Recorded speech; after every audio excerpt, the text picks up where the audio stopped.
Greetings everyone, myself Yash Bansal and I welcomes you to my slideshow made on PowerPoint. This is my chemistry presentation and today I will be explaining you Thomson's model of an atom. Let's start. Sir Joseph John Thomson was born on 18 December 1856 at Cheetham Hill, Manchester, England and was died on 30 August 1940 at Cambridge, England at the age of 83. He was a British physicist and Nobel laureate in physics. He created the discovery of an electron and the first subatomic particle. Why is J.J. Thomson important?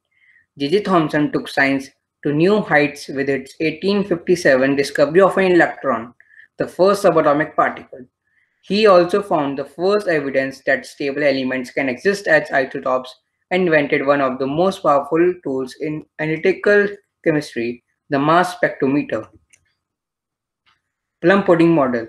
Thomson proposed that the atom is composed of electrons surrounded by a soup of positive charge to balance electrons negatively charged.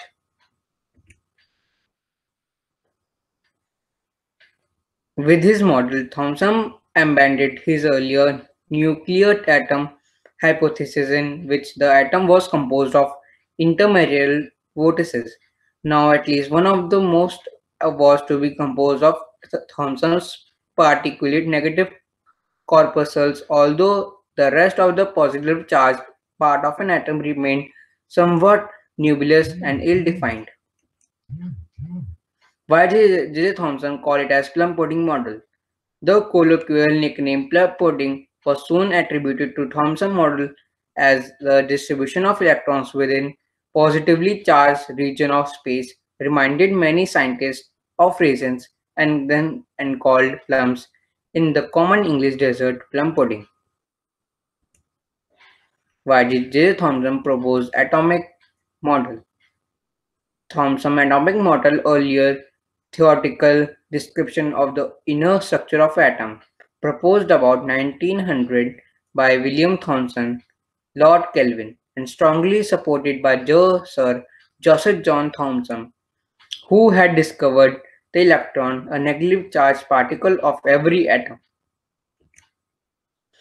How did Thomson discover the electron? In 1897, J.J. Thomson discovered the electron by experiment with the Crookes or cathode ray tube. He demonstrated that cathode rays were negatively charged. The negative electrons represented the raisins in plum and pudding, and a dough contained the positive charge. This presentation has been completed. The persistence and hard work of Yash Bansal of class 9th. Thank you.